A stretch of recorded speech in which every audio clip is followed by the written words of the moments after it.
Bismillahirrahmanirrahim. Assalamualaikum warahmatullahi wabarakatuh. Alhamdulillahi rabbil alamin. Wassalatu wassalamu ala asrafil anbiya'i wal mursalin, nabiyyina wa habibina Muhammadin wa ala alihi wa sahbihi ajmain wa man tabi'ahum bi ihsanin ila yaumiddin. Allahumma sholli ala sayyidina Muhammad wa ala ali sayyidina Muhammad. Harapan dan doa saya semoga saudaraku semuanya selalu diberikan kesehatan, dilapangkan rezekinya, diampuni dosa-dosanya, dipanjangkan umurnya, dan semoga kita tidak mati kecuali mati dengan beriman dalam Islam. Dan sempatkanlah menuliskan sholawat di kolom komentar. Insya Allah bisa menjadi bukti cinta kita kepada Rasulullah Muhammad Sallallahu Alaihi Wasallam. Semoga syafaat beliau bisa kita peroleh di akhirat kelak. Amin ya rabbal alamin.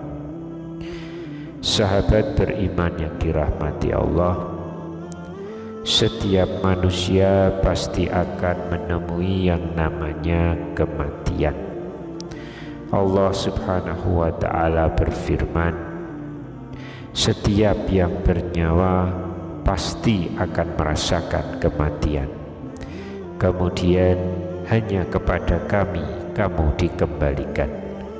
Quran Surat Al-Ankabut ayat 57. Kemudian setelah manusia meninggal, maka ia akan berhadapan dengan sebuah alam yang disebut dengan alam kubur. Disinilah nasib manusia ditentukan. Apakah mendapat nikmat kubur atau ditimpa dengan azab kubur. Imam Ibnul Qayyim dalam kitabnya Ar-Ruh menerangkan, banyak hal yang menyebabkan seseorang ditimpa azab kubur. Secara umum, manusia diazab karena kejahilan mereka terhadap Allah, tidak melaksanakan perintahnya, dan juga melanggar larangannya. Allah sejatinya tidak akan mengazab ruh yang mengenalnya, yang mencintainya, yang melaksanakan perintah-perintahnya, dan yang meninggalkan larangannya. Barang siapa yang menjadikan Allah marah dan murka, lalu ia tidak bertaubat dan kemudian mati dalam keadaan demikian itu, maka ia akan mendapatkan azab di alam barzah sesuai dengan kemurkaan Allah. Sahabat beriman yang dirahmati Allah, sampai kapankah sebenarnya azab kubur akan terus diberikan kepada mereka yang telah Allah tetapkan azabnya? Syekh Muhammad bin Shalih Al-Utsaimin berkata, azab kubur bagi orang kafir akan terjadi terus-menerus dan tidak akan terputus. Mereka adalah golongan orang-orang yang akan terus-menerus berada dalam azab kubur hingga hari kiamat tiba, kemudian dimasukkan ke dalam neraka. Adapun bagi orang-orang yang beriman dan mereka berbuat maksiat, maka Allah Subhanahu wa ta'ala mengazab mereka dengan sebab akibat dosa-dosa mereka. Di antara mereka ada yang diazab secara terus-menerus, ada yang panjang masa azabnya, ada pula yang pendek waktunya. Itu semua tergantung dari dosa mereka serta ampunan dan rahmat Allah Subhanahu wa ta'ala. Dan berikut ini adalah beberapa penyebab seseorang mendapatkan azab kubur. Yang pertama karena kafir dan syirik. Allah Subhanahu wa ta'ala berfirman, maka Allah melindunginya, yaitu orang yang beriman, dari berbagai kejahatan tipu daya mereka. Sedangkan Fir'aun beserta kaumnya dikepung oleh seburuk-buruk azab. Neraka diperlihatkan kepada mereka di alam barzah pada pagi dan petang. Pada hari terjadinya kiamat dikatakan, masukkanlah Fir'aun dan kaumnya ke dalam sekeras-keras azab. Quran Surat Ghafir ayat 45 hingga ayat 46. Lalu yang kedua adalah manusia munafik. Orang yang rajin ibadahnya hanya ketika di hadapan orang lain, namun bermaksiat ketika tidak ada yang melihatnya, dan ia juga merasa tidak diawasi oleh Allah. Ini adalah di antara ciri manusia munafik yang kelak akan ditimpa siksa kubur. Sebagaimana Allah telah berfirman mengenai betapa munafiknya orang-orang Badui di masa Rasulullah Sallallahu Alaihi Wasallam. Allah Subhanahu wa ta'ala berfirman, di antara orang-orang Arab Badui yang tinggal di sekitarmu ada orang-orang munafik. Demikian pula di antara penduduk Madinah ada juga orang-orang munafik. Mereka keterlaluan dalam kemunafikannya.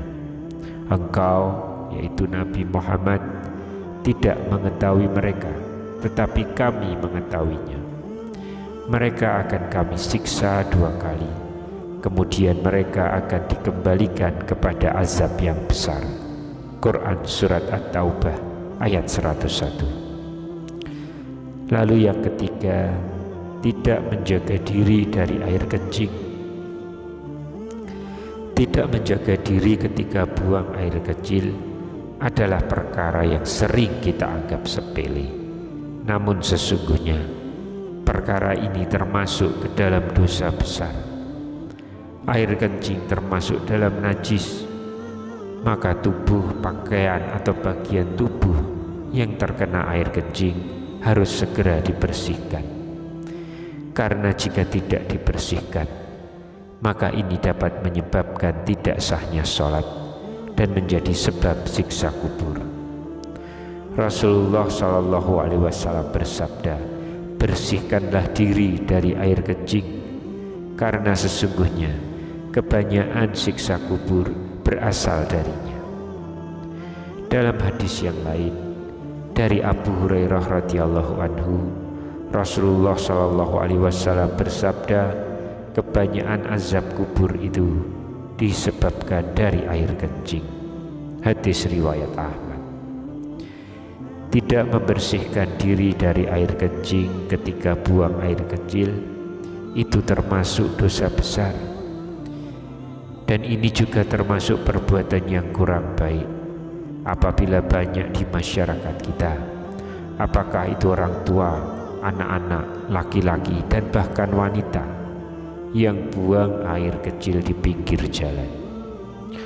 Rasulullah Shallallahu Alaihi Wasallam pernah bersabda, jagalah dirimu dari 3 tempat yang membawa laknat: buang hajat di tempat berkumpulnya air, di jalan raya, dan di tempat bernaung. Hadis riwayat Abu Daud. Yang keempat, ghibah dan mengadu domba. Yang sering dilakukan dan menyebabkan terkena azab kubur adalah ghibah dan mengadu domba. Rasulullah Shallallahu Alaihi Wasallam bersabda, ghibah adalah engkau menyebutkan mengenai saudaramu dengan hal-hal yang tidak ia sukai. Hadis riwayat Muslim. Adapun bentuk siksaan yang ditimpakan kepada para pelaku ghibah sungguh sangatlah mengerikan. Maka hal ini hendaknya menjadi renungan bagi yang masih suka melakukannya. Rasulullah Shallallahu Alaihi Wasallam bersabda, tatkala Allah memi'rajkanku, aku melewati beberapa kaum yang memiliki kuku dari tembaga.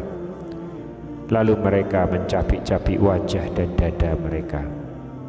Aku bertanya kepada Jibril, siapakah mereka wahai Jibril?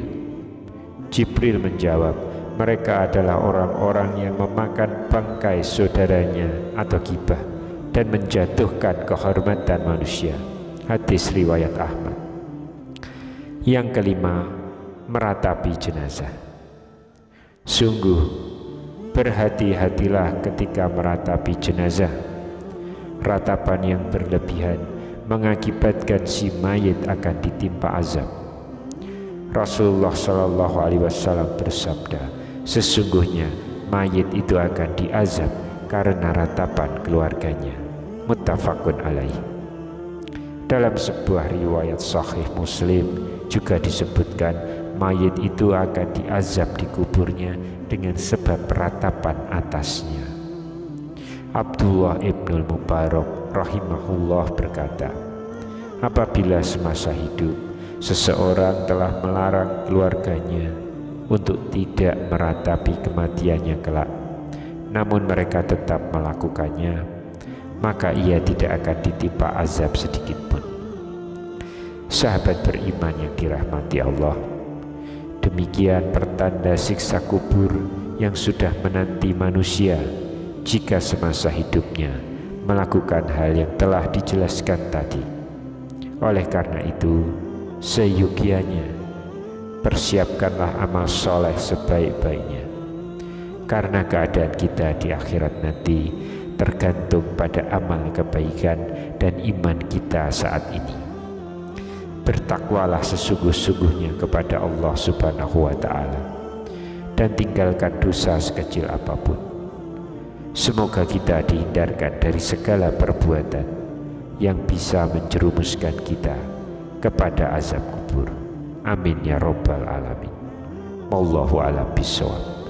Subhanakallahumma wa bihamdika asyhadu alla ilaha illa anta astaghfiruka wa atubu ilaik. Demikian yang bisa saya bagikan di kesempatan kali ini. Semoga pembahasan ini dapat memberikan manfaat untuk kita semua. Amin ya rabbal alamin. Wassalamualaikum warahmatullahi wabarakatuh.